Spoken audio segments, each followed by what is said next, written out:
Buenos días. Gracias, Zulema, por la invitación. Bueno, para el comienzo de la jornada me han convocado a charlar sobre la capacidad progresiva y la capacidad regresiva o creciente. Si bien parecen dos conceptos diferentes, se encuentran estrechamente vinculadas la capacidad progresiva con la capacidad regresiva o creciente, porque pese a involucrar sujetos que se encuentran en los extremos opuestos de la línea de la vida, los niños y los ancianos, ambas regulan un colectivo de individuos que tienen en común que en razón de su edad se encuentran en una situación de vulnerabilidad. ¿Qué es esto de la situación de vulnerabilidad? La 14ª Cumbre Judicial Iberoamericana, que dictó las 100 reglas de Brasilia sobre el acceso a la justicia, fue elocuente en la redacción y en el concepto que nos acercó sobre personas en condición de vulnerabilidad, definiéndolas como aquellas personas que, por razón de su edad, por el género, o por enfermedades físicas o mentales, o por circunstancias económicas, étnicas, sociales o culturales, se encuentran en situación en la que no pueden ejercer con plenitud los derechos que el ordenamiento jurídico les reconoce. ¿Y qué es esto de la vulnerabilidad? Porque podría ser confundida la vulnerabilidad con la propia discriminación.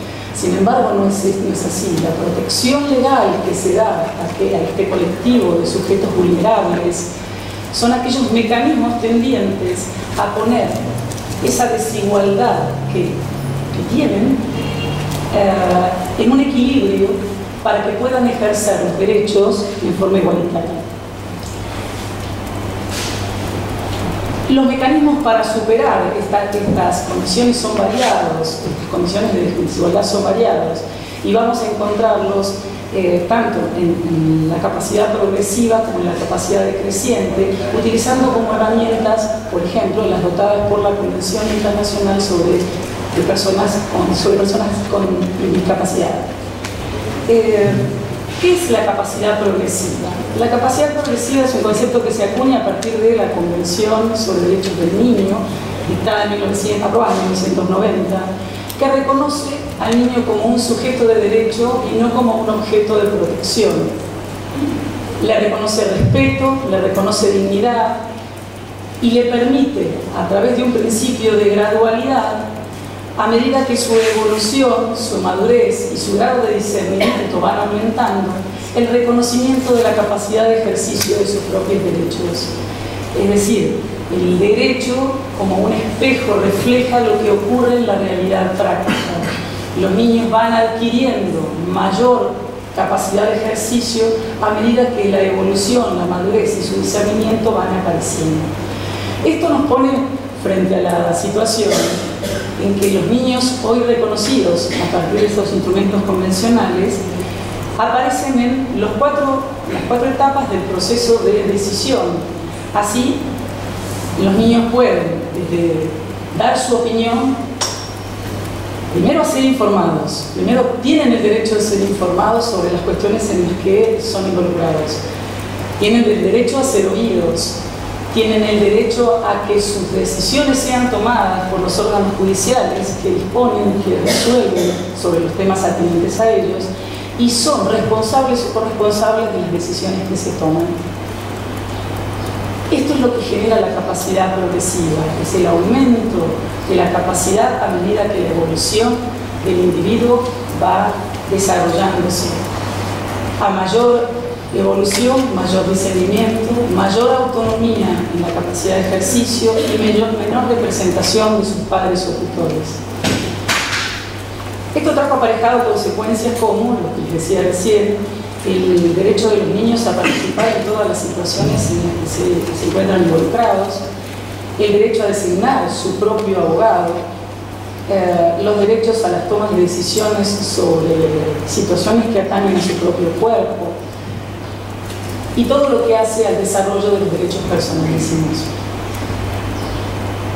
Y lo que ocurre con la capacidad regresiva, o lo que ocurre con los ancianos, si bien es muy parecido, tiene algunos matices que lo diferencian. ¿Por qué? Porque pese a encontrarse este colectivo todo bajo el concepto de vulnerabilidad, bajo el concepto de la protección de esta debilidad jurídica que tienen en razón de su edad, tanto los niños como los ancianos, presenta memorias diferentes. ¿Por qué? Porque en la capacidad progresiva tenemos niños que no han alcanzado la capacidad civil, mientras que en la capacidad regresiva o decreciente tenemos sujetos cuya condición jurídica es la capacidad, pero que por desajustes propios del desarrollo evolutivo del individuo comienzan a aparecer dificultades, deficiencias que determinan que su plena capacidad no sea aconsejable porque puedan realizar actos que sean contrarios a su persona o a su patrimonio. El proceso del envejecimiento es un proceso global, es un fenómeno global que preocupa a las naciones, por cuanto se estima que ha tenido un crecimiento exponencial enorme y que tiene que ver con un sostenido y genérico aumento de la expectativa de vida. Se calcula que para el año 2025, tengo por aquí estadísticas demográficas, si en el 2007 el 10,7% de la población la constituían personas ancianas, en 2025 se estima que el 15,7% de la población va a ser de personas mayores y en el 2050 el 21% de la población va a ser de personas ancianas o adultas mayores, como se las da en llamar hoy. Por eso este fenómeno global del envejecimiento genera una preocupación en todos los estados que, si bien no se había visualizado, a partir del año 1982, con estos planes integrales de envejecimiento que ocurrieron en Viena, en el seno de las Naciones Unidas, fueron desarrollando trabajos que luego se vieron plasmados en la resolución 46 de 91 de Naciones Unidas, en las 100 reglas de Brasilia que les comentaba hace un rato sobre acceso a la justicia, y fundamentalmente con trabajos que viene haciendo la ONU desde entonces. Incluso sé que hay chilenos han nombrado a un experto que es chileno, que es la doctora Mate, que es en este momento la que está trabajando en la ancianidad en la ONU, con la idea de llegar a una convención internacional. En 2015 hubo un gran logro en materia convencional, pero a nivel interamericano. La OEA dicta la Convención Interamericana sobre Personas de Edad, que es a la que se va a referir la doctora Guay en un ratito.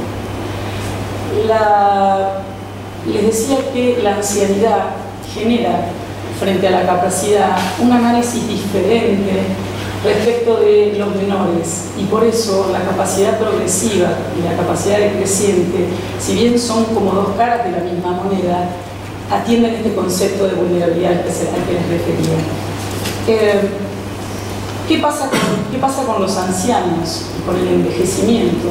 La sociedad moderna entiende que, lejos de apreciar el envejecimiento como un proceso normal, inherente al desarrollo humano, es un disvalor. Se la valora negativamente confrontándola con situaciones de productividad o de salud. Hoy se entiende que la ancianidad es sinónimo de enfermedad, cuando en realidad esto no es así. Y todas estas convenciones e instrumentos internacionales que les refería, lo que tienden es a poner en valor y a entender que esto es un proceso evolutivo con un potencial enorme, pero que de la plena capacidad puede desprotegerse a los sujetos adultos mayores y que requieren, por esta debilidad jurídica en la que se encuentran, algunos sistemas de contención, sistemas de apoyo, sistemas que colaboren a su capacidad, cuyo goce deja de ser autónomo para necesitar de otros requisitos o de otras asistencias. El instrumento del que va a referirse la doctora Guay, que es el dictado por la OEA el año pasado, en junio del año pasado, no las contiene, pero son herramientas útiles para superar los obstáculos que presentan este colectivo de las personas mayores, las brindadas por la Convención Internacional sobre Personas con Discapacidad, que permiten la adecuación de los ancianos a las pautas de discapacidad en el concepto social del cáncer.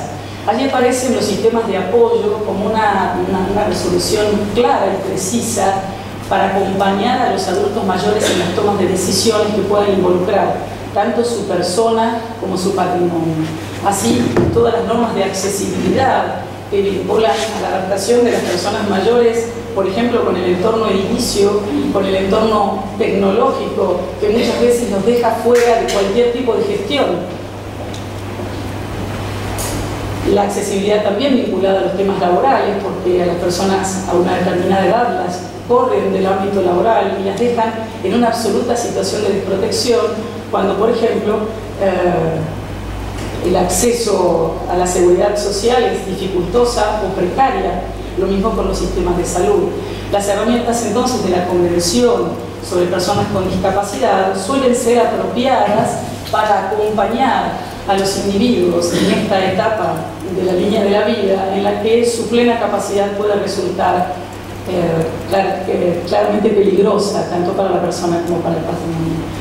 Decíamos que capacidad regresiva o decreciente es casi como una autonomía regresiva, es como volver al lugar en el que se encontraban, así como la capacidad progresiva de los menores les permite, a partir de su evolución y de su discernimiento, entrar en la vida civil, realizar actos de la vida civil que van a estar permitidos por el ordenamiento en la medida que ese discernimiento se los permita.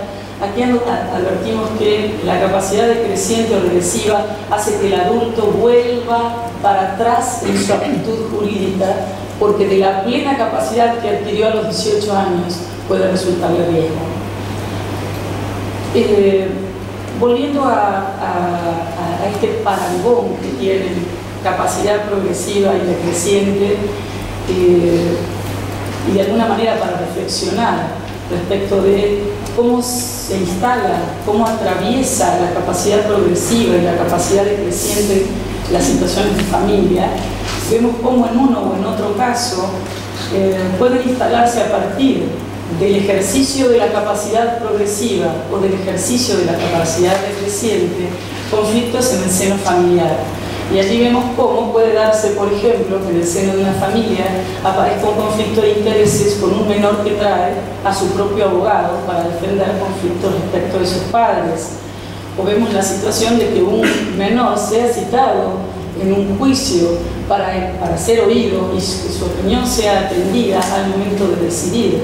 O vemos cómo un adulto que debe tomar decisiones vinculadas a sus derechos personalísimos, como es, por ejemplo, la decisión de casarse o la decisión de tomar vinculada a cualquier otro derecho personalísimo, como puede ser decisiones para su muerte, para una muerte digna, para una internación, decisiones para resolver quién quiere sea su asistente, su apoyo al momento en que sus funciones decaigan. Una persona, por ejemplo, que advierte que sus funciones están menguando porque tiene un Alzheimer que va avanzando y quiera decidir quién va a ser su apoyo para los últimos días de su vida. Esto puede traer aparejado conflictos en el seno de una familia y es algo que les propongo reflexionemos en común, porque estas dos caras de la capacidad progresiva y la decreciente impactan severamente en la familia, y es la Convención de la OEA y los documentos internacionales los que dicen que frente a esto el primer resorte, la primera red de contención va a ser la familia. Cuando la familia resulte insuficiente, tendrá que estar el Estado para defender y controlar los aspectos vinculados a cada uno de ellos. Muchas gracias.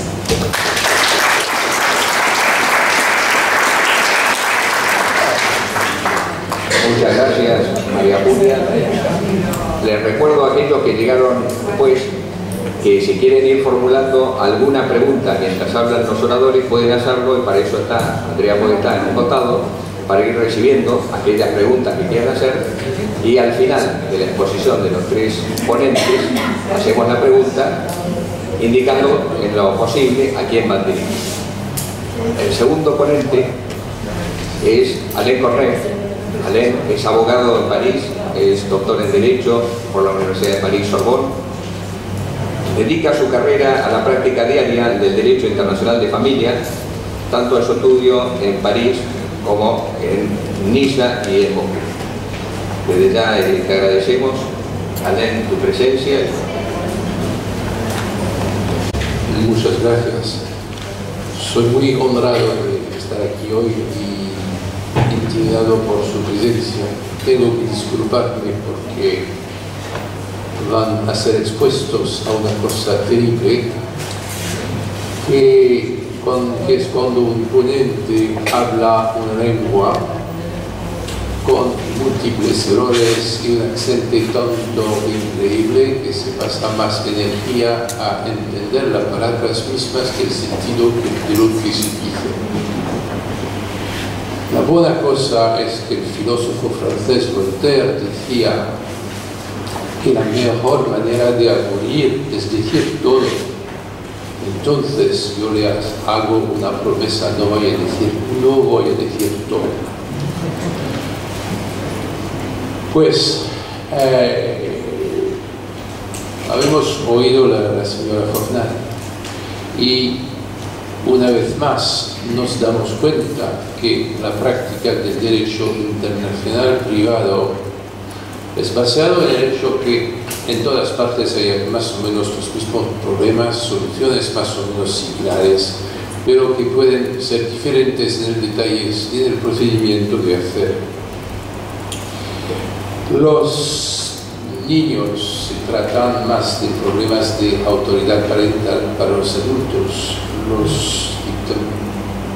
Los problemas de bienes vienen más importantes porque a través de la vida han logrado bienes y se deben también tratar. Hoy quiero hablar de los convenios de la Haya de 1996 sobre protección de menores y la de 2000 sobre protección de adultos. Es posible que no he hecho un análisis comparada con las convenciones americanas que pueden existir, entonces me disculpen, pero es todavía interesante que eso para nosotros, abogados y jueces de familia, conocer a esos instrumentos internacionales que pueden existir. Voy a decir especialmente en Latinoamérica, porque aquí me dio cuenta que la reflexión comparativa tiene un papel muy importante y participa mucho más que en Europa a las decisiones de los jueces. Pues cada día vemos en la TV noticias que muestran intensos flujos de niños a través de fronteras, que sea de trata de niños, que sea de explotación de niños, que sea de refugiados, etcétera, etcétera. Y también sabemos que gracias a los avances de la medicina, el riesgo de incapacidad y pues de demencia va creciendo cada día. La protección de los niños y los adultos, entonces, es un problema más grande en el derecho internacional privado también. Y el viejo sistema que era basado en la ley de nacionalidad se encontró ser insuficiente. El tema hoy, entonces, es el esfuerzo para desplazar la ley de la nacionalidad por la ley de la residencia habitual. Como se ha dicho, en los años 80 y 90, el tema de protección de los niños fue al centro de una intensa reflexión internacional ilustrada por el Convenio de 89 de Nueva York sobre los derechos de los niños, firmado por casi todos los países del mundo. Además de este convenio, 3 convenios fueron establecidos por la conferencia de Derecho Internacional Privado en La Haya con el tema de protección de los niños. Y voy a referir no solo las fechas, pero también a los números de las convenciones, porque se siguen. Es muy interesante de ver que hay una continuidad en el esfuerzo. Y La Haya quisiera también proteger a los adultos como a los niños, como se decía, que son los dos lados de la misma moneda. Y aparte del lado académico, claro, debemos tener en cuenta cómo nosotros, que practicamos el derecho internacional, podemos aprovechar esos instrumentos para utilizarlos en nuestra práctica diaria. Los convenios son, el primero, todos los conocen, es el convenio del 25 de octubre 80, el convenio 328 sobre sustracción internacional de menores, firmado por 95 países. Otro de 29 de mayo 1993, el número 33, protección de niños y cooperación en materia de adopción internacional. 98 países. En octubre 1996, el 34, relativo fue firmada la Convención Internacional sobre Protección de Menores, en materia de responsabilidad parental y protección de menores. Y el 13 de enero de 2000, el 35 sobre protección de adultos con incapacidad. El convenio, que es mi principal elemento, es el convenio de 96 de niños, porque la de adultos se copia en muchos aspectos la anterior, y también, como hay más convenios sobre la protección de niños, es interesante reflejar en relación a los anteriores. El convenio de 96 tiene un ámbito más amplio porque no se limita a sustracciones o adopción, en todas situaciones que son del interés de los niños pueden ser tratadas, y ese convenio también sobrepasa la vieja convención de 1961, que fue vigente solamente en 13 países esencialmente de Europa. China firmó pero nunca ratificó. El convenio de 96 está vigente en 45 países, que puede parecer no tanto a comparar con el convenio de 1980 sobre sustracción, pero uno debe pensar que 20 años después de firmado, el convenio de 80 fuera vigente solamente en 49 países. Entre los países, porque he olvidado decir que una cosa tremendamente penible para los que oyen charlas como esas es oír sobre el tema de un instrumento que no le concierne de ninguna manera. Muy interesante, pero límite. Aquí no es el caso. Entre los 45 países, uno de los primeros era Ecuador. No sé si hay ecuatorianos aquí. España, lo prendo en orden alfabético. España desde 2011. Marruecos desde 2002, uno de los primeros. Casi todos los países de Europa con varias fechas. Rusia en 2013, última en fecha la Turquía vigente 1 de febrero 17 y último en orden alfabético, pero last but not least, Uruguay desde 2010. Entonces soy feliz que estoy hablando frente de gente que aplican, por lo menos teóricamente, este convenio. Los que han firmado, pero no ratificado ya, son los Estados Unidos en 2010 y Argentina en 2015. Entonces, ese llegó a ser más interesante.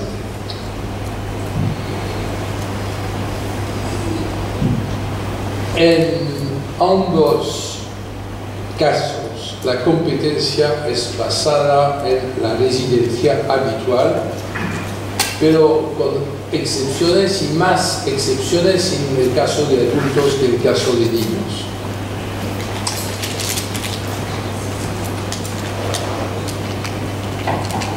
El convenio de 96 trata de una amplia gama de cuestiones, trata prácticamente de todos los problemas, que sea la responsabilidad parental o cualquier problema urgente.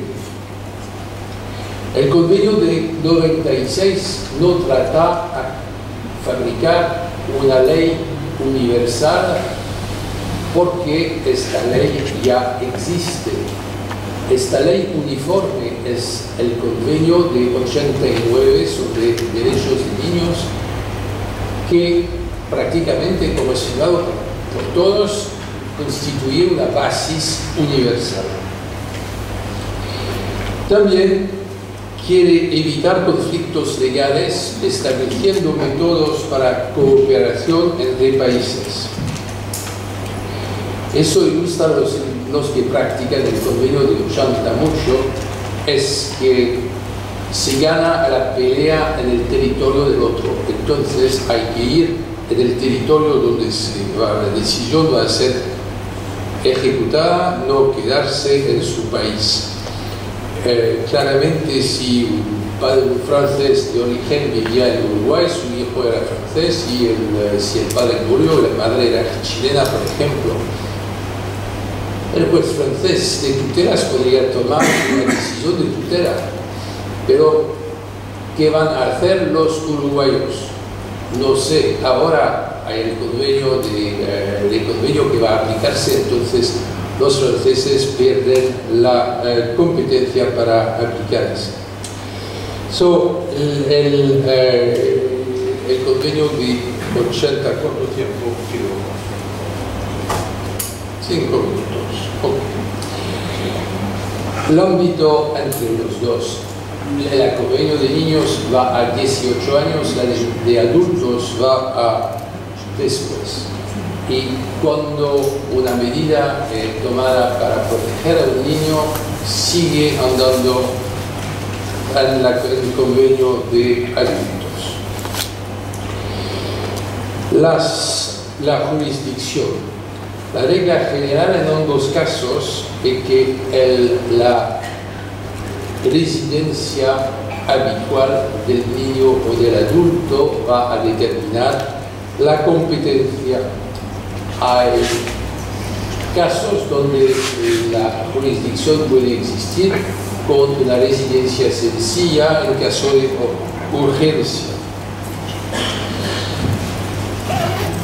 Hay también en los dos instrumentos, mecanismos para transferir el poder de decisión a el otro Estado.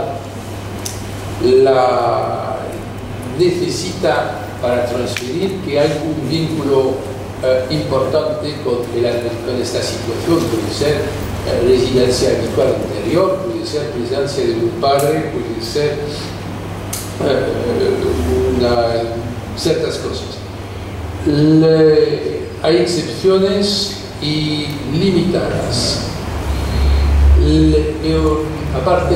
dos excepciones limitadas a los niños refugiados, residencias simples, no se necesita ser habitual. Niños cuya residencia habitual no puede ser establecida, misma cosa. Sustracción de menores, el país de residencia habitual solo puede prender medidas a largo plazo, el de residencia puntual puede actuar para proteger al niño. Caso de divorcio, cuando un padre decide en un país de manera habitual y pide divorcio de este país, el juez de este país puede prender la decisión sobre custodia, etcétera, o autoridad parental, a condición que el otro padre no le contesta. Y para los europeos tenemos la misma regla en los reglamentos europeos de una manera muy clara y eficaz. Entonces, también hay autoridades centrales como en el convenio de 80, pero prácticamente el papel de las autoridades centrales de 96, 90 y 2000 son mucho menos que en 80, donde hay sustracción de menores, donde tienen un poder y una necesidad de actuar mucho más importante. Entonces, ¿qué decir otro? Pienso que he dicho el esencial para no aburrir, por lo menos lo espero. Pero voy a decir también que, como decía nuestra presidente ayer, espero que lo he dado un poco de ideas y soluciones. Gracias.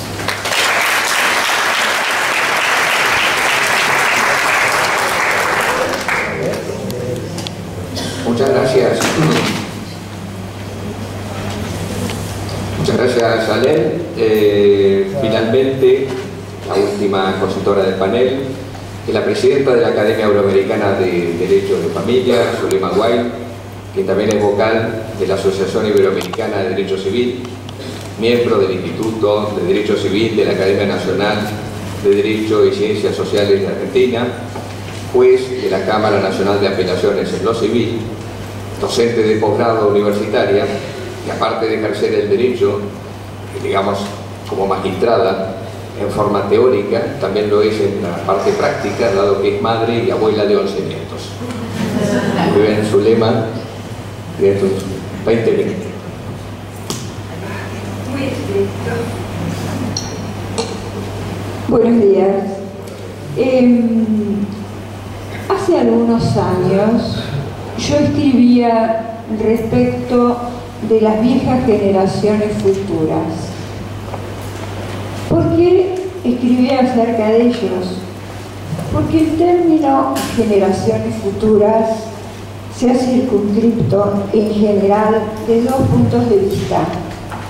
Desde el primero es interpretado normalmente para referirse a individuos que no son adultos aún o bien que no han nacido. En segundo lugar, el propósito era buscar investirlas de una personalidad jurídica internacional, la que se ha desarrollado casi exclusivamente para la tutela ambiental. Como consecuencia de ello, está desprovista de un significado general para abarcar otro tipo de situaciones. Entonces es preciso avanzar en este concepto o noción de generaciones futuras que asociándolo con una noción más amplia, que es la de género humano. Esto nos permite comprender a esta categoría de personas que arriban a una determinada edad cronológica.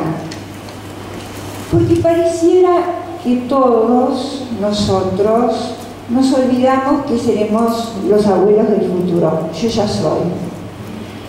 Deberíamos reconocer que este olvido es individual, familiar, comunitario, social, institucional, político e internacional. esa comparación que podemos hacer con la profunda producción de instrumentos internacionales que protegen específicamente los derechos humanos de los niños, incluidas las personas por nacer, no ocurre lo mismo con la tercera edad. Yo diría que comienza, porque hasta ahora no recibió mucha atención, ha sido escasa la atención que recibió y casi no se han receptado en las legislaciones internas. Por otro lado, la expansión del ámbito material de aplicación de este término generaciones futuras puede ser útil a fin de que a poco reparemos que tiene importancia en la formulación de derechos y responsabilidades en torno a ellas. ¿Por qué tendríamos que incluir la tercera edad? ¿Acaso no alcanza con los derechos que hoy tienen ya definidos como personas en general en la legislación civil? ¿Cuál podría ser la utilidad? La edad avanzada de las poblaciones en las sociedades es el desafío de los próximos 50 años. A nivel mundial, hace 10 años, las personas ancianas estaban estimadas en 605.000 millones, cifra que hoy quizás ronda en los 700. Se calculaba que en el 2050 iba a haber 2 billones, pero estos pronósticos estaban referidos a una comparación, es decir, que la población de las personas mayores iba a superar por primera vez en la historia humana la población de los niños. Sin embargo, hace ya poquito tiempo han descubierto que esta probabilidad es falsa. Esto probablemente se produzca en el 2045, es decir, 5 años antes. Hasta hace poco tiempo, diría décadas, el fenómeno del envejecimiento era característico de los países más desarrollados. Pero este siglo XXI es el llamado el siglo del envejecimiento demográfico. El ritmo y los patrones que presenta el envejecimiento poblacional en países en desarrollo no tiene precedentes. Los cambios más notorios se están produciendo en los países de los llamados tercer mundo y los aumentos previsibles oscilan entre un 200 y 400% de las poblaciones ancianas. Mientras Uruguay, Cuba y Argentina, en orden decreciente, se encuentran a la cabeza de los países más envejecidos.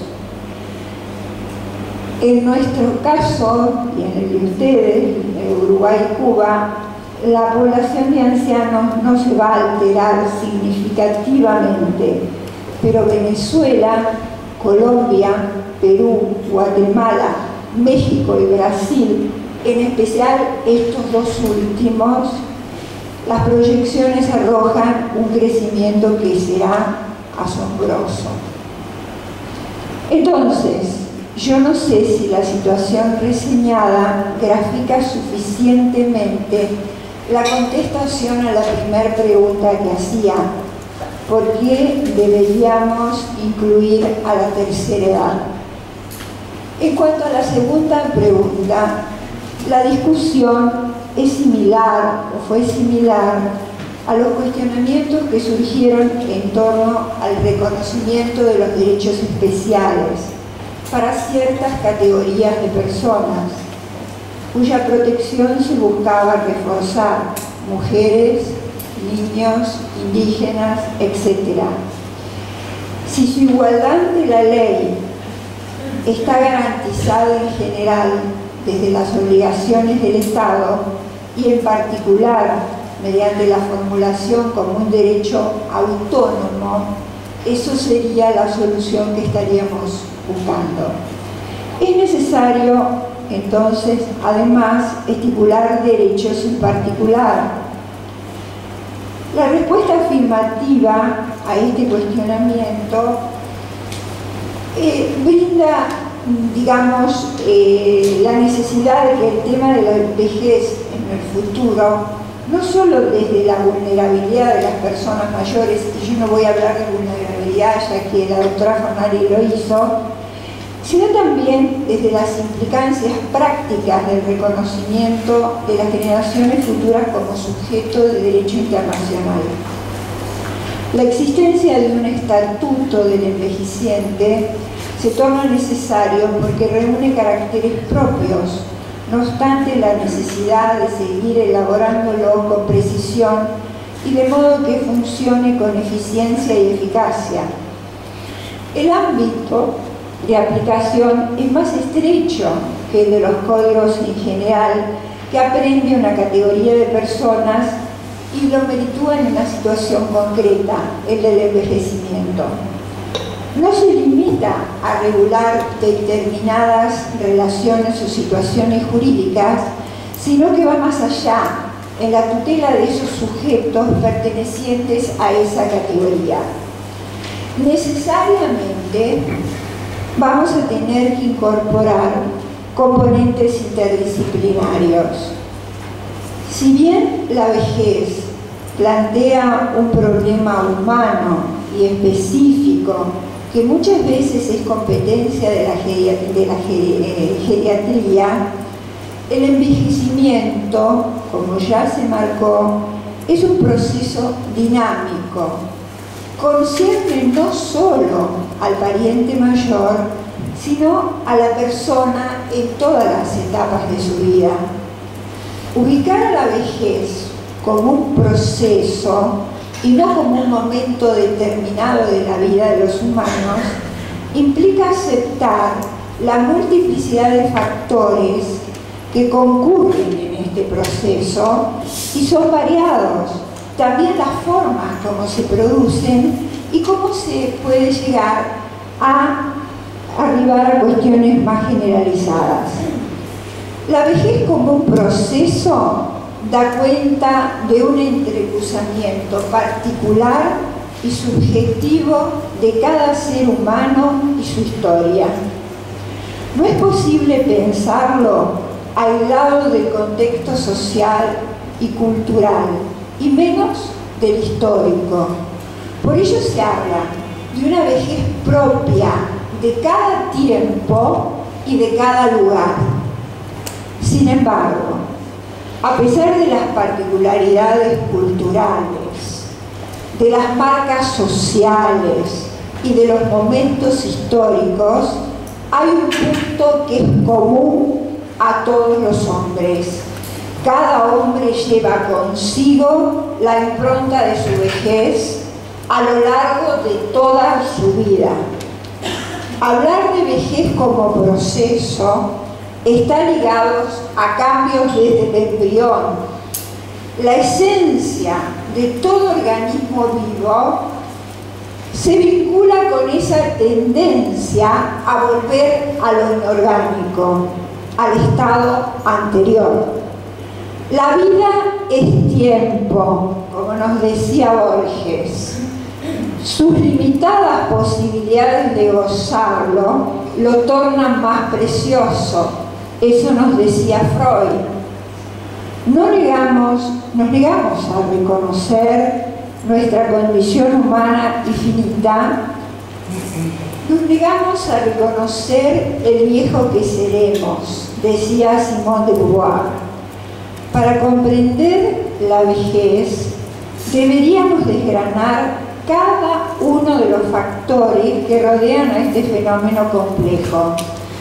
Si entendemos que la historia es circularidad, donde una causa produce un efecto y a su vez como causa se ve modificada por el efecto, podríamos sostener que la vejez es un fenómeno transhistórico, debido a que cada individuo representa un destino particular y singular que le es propio. Pensar la vejez implica como concepto operar conjuntamente variables biológicas, psicológicas, sociológicas, antropológicas, filosóficas, por considerar solo las más relevantes de las ciencias sociales.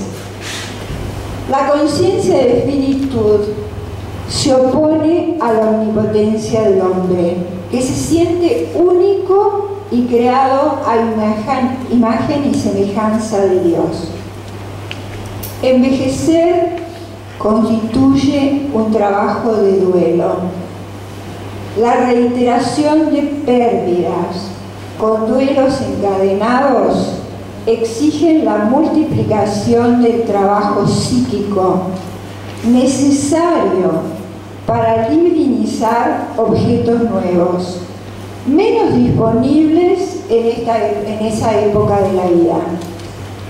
Se modifica la relación de la persona con el tiempo y con su propia historia, con la cual se pone en jaque toda su dimensión existencial y aprueba toda su postura ideológica y ética. Si se elaboran los duelos y se ha producido un reencuentro consigo mismo, asistimos a profundos cambios del sentido dado a la vida por ese sujeto.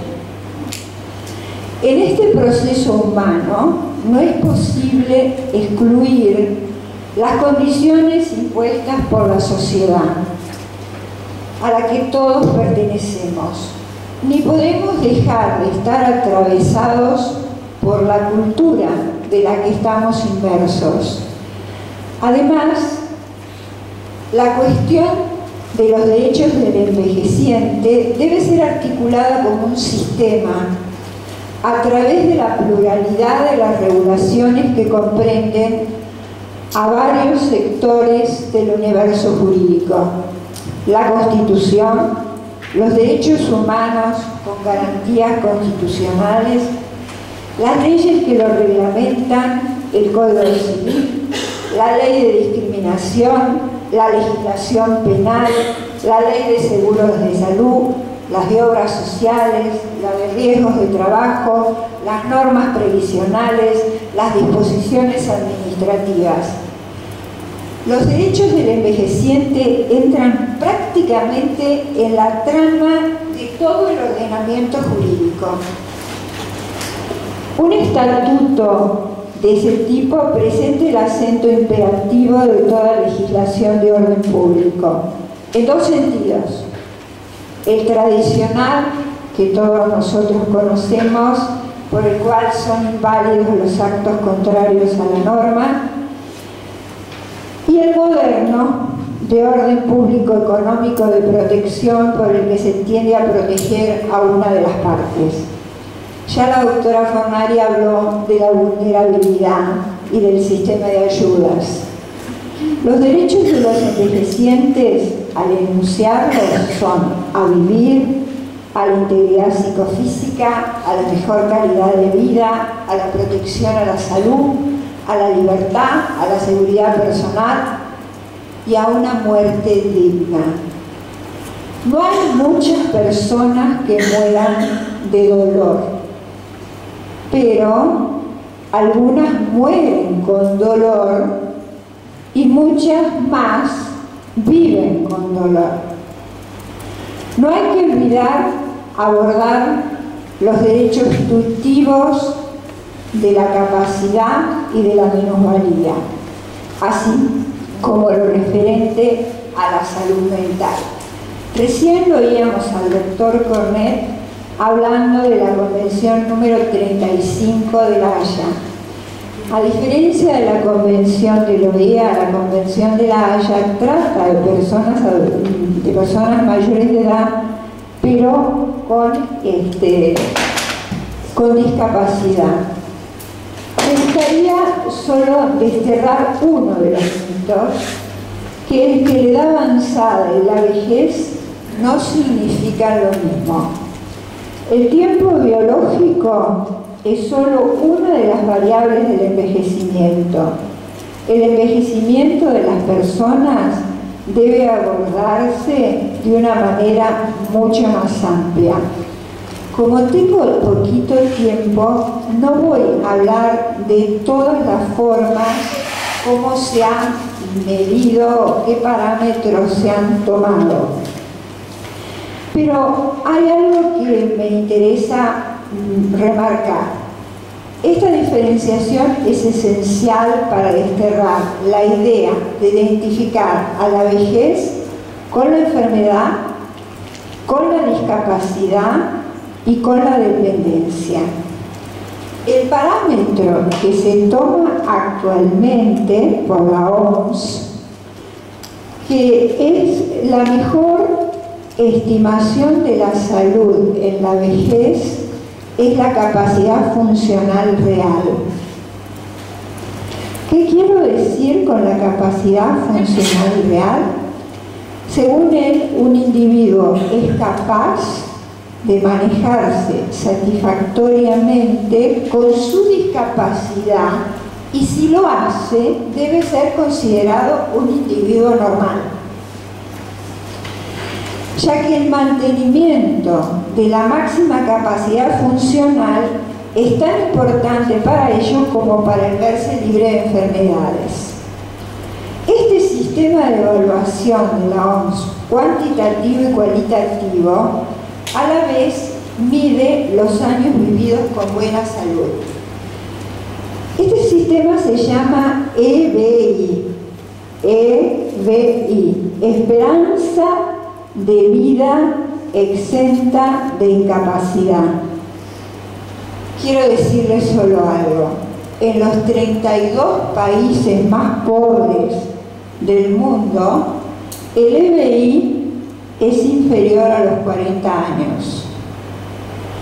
Japón ostenta la tasa más alta, hoy más arriba de los 75.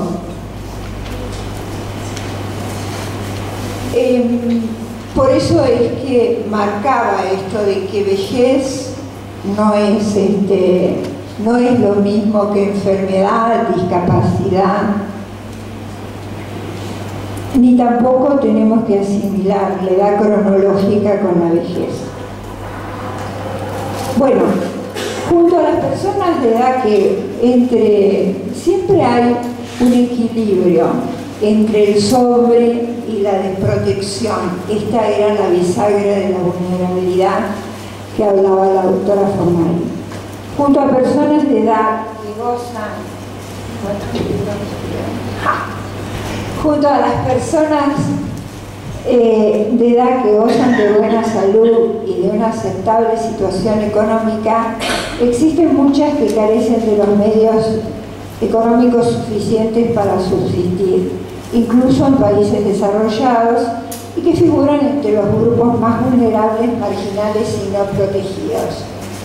Con el avance de la transición se introducen otros problemas que surgen de la modificación de la estructura de las edades, en las que se comienza a generar una nueva categoría social de riesgos, los adultos mayores, a causa de la dependencia demográfica que el fenómeno genera, planteando dilemas tanto familiares como macrosociales.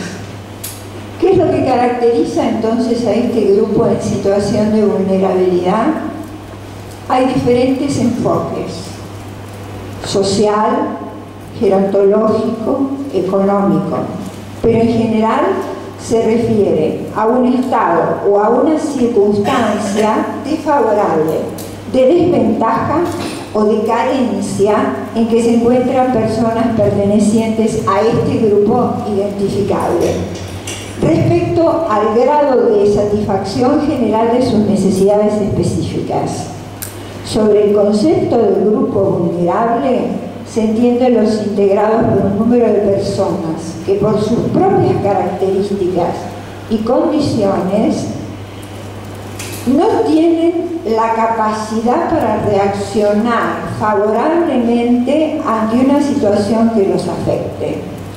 La vulnerabilidad es una condición de indefensión, una incapacidad, pero no incapacidad como la manejamos técnicamente los abogados, para hacer frente a una situación determinada por no contar con los recursos para reducir los efectos negativos de esa situación. La vulnerabilidad tiene dos caras. Una interna, que son esa falta de medios que yo recién hacía respecto a las circunstancias, ante la posibilidad de sufrir una pérdida perjudicial, y una externa, cuando es la exposición a conmociones y tensión. Respecto de las personas de tercera edad, podemos enumerar entre las primeras, es decir, entre la interna, la edad, el estado de salud, las limitaciones motoras y sensoriales. Y entre las externas, la falta de acceso a los servicios de salud, la inflación, las reducciones presupuestarias, las crisis económicas. Cuando nosotros vivimos el 2001, que fue una crisis en Argentina muy grande, los jueces presenciamos algo muy triste. Todos los adultos mayores recibían a sus hijos de 40, 45 años que no tenían trabajo y como consecuencia de eso se trasladaron a la casa de ellos. Entonces, estas familias, más, digamos, de los hijos, empezaron a empujar, y no lo digo puyales, empujar a estos señores que eran los dueños de casa a los lugares más recónditos de la misma casa, hasta que después pensaron que era mejor sacarlos y mandarlos a un geriátrico. Una de las dueñas de un geriátrico me decía: cuando un hijo llega y solo me da su número de móvil o de celular, quiere decir que el próximo mes no va a pagar. Desgraciadamente, nosotros siempre pensamos en nuestros países como que la familia era una red de contención muy importante. Hace muy poquitos días ha salido una estadística de la Oficina de Violencia Doméstica de la Corte de la República Argentina, de la que surge que, a diferencia de todas las denuncias que generalmente se hacen hasta los 50 y pico de años, a partir de los 60, las denuncias que se hacen de las personas adultas o envejecientes es respecto de sus hijos y de sus nietos. Es decir, quien ejerce violencia sobre ellos es su propia familia. Y ese porcentaje de que ejerce violencia es desgraciadamente muy alto, más alto que el 40% respecto de todas las denuncias. Bueno, sonamos. Iba a hablar de la convención, aunque sea un poquitito, un minutito. La Convención Interamericana sobre la Protección de Derechos Humanos de las Personas Mayores, a diferencia de la que habló el doctor Alain Cornet, está referida exclusivamente a eso, no está referida a que tengan o no discapacidad. ¿Y qué es lo que hace? Tiene como objeto promover, proteger y asegurar el reconocimiento y el pleno goce y ejercicio de condiciones de igualdad en todos los derechos humanos y libertades fundamentales de la persona mayor, que busca inclusión, integración y participación en la sociedad. Y quiero decirles algo importante. Si bien todos los estados que lo suscriban y lo ratifiquen tienen obligación de bajar a sus legislaciones internas esta convención, hay una cláusula que los limita y que dice que pueden limitarlo a través de medidas legislativas o de otro carácter si fueran necesarios porque afectan al bienestar general dentro de la sociedad democrática. Ustedes saben que el principal problema que tenemos en general por los sistemas previsionales es que cada vez tenemos menos gente joven que aporta y más gente envejeciendo de tercera edad que recibe las jubilaciones o las pensiones del sistema. Entonces, la proporción cada vez se torna más dificultosa. Lo interesante de la convención es que trae varias definiciones, así como abandono, cuidados paliativos, y esto está referido a lo que hablaba recién de la muerte digna, discriminación y discriminación, por supuesto, por edad, en la vejez, y algo que me interesa contarles. Habla de persona mayor, y cuando habla de persona mayor es aquella de 60 años o más, salvo que la ley interna determine una edad menor o mayor, siempre que ésta no sea superior a los 65. Es decir, que nuestra capacidad decreciente ha vuelto otra vez a las marcas formales de la cronología. Para terminar, porque antes de que me suicide como un fiscal de mi país, voy a decir que cuando uno coloca un tema o aborda un tema, si bien es parte de nuestro trabajo habitual, es también parte de nuestra responsabilidad social. Y mi objetivo de hoy es llevarlos a pensar o a repensar, tanto para que reafirmen sus ideas o también para que estén susceptibles de cambiarlas si es que consideran que todo lo que hemos hablado aquí puede producir en ustedes esto. Muchas gracias.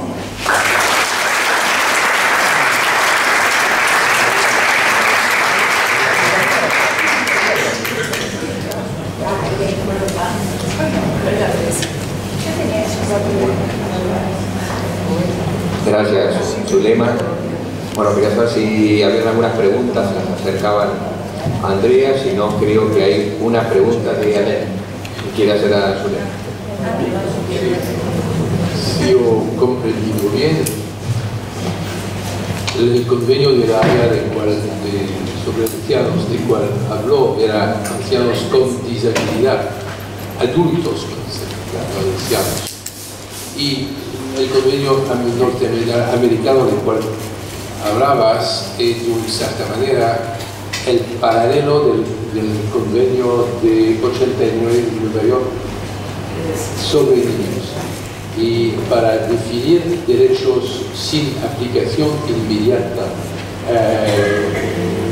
automática, de un mecanismo eficaces operativo.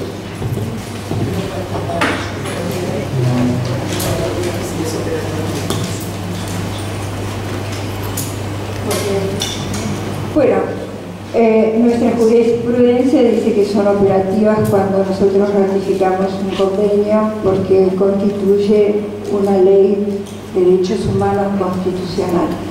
Pero para ser honestas, tardan mucho en ser operativas algunas. No es tan automático como dice la norma.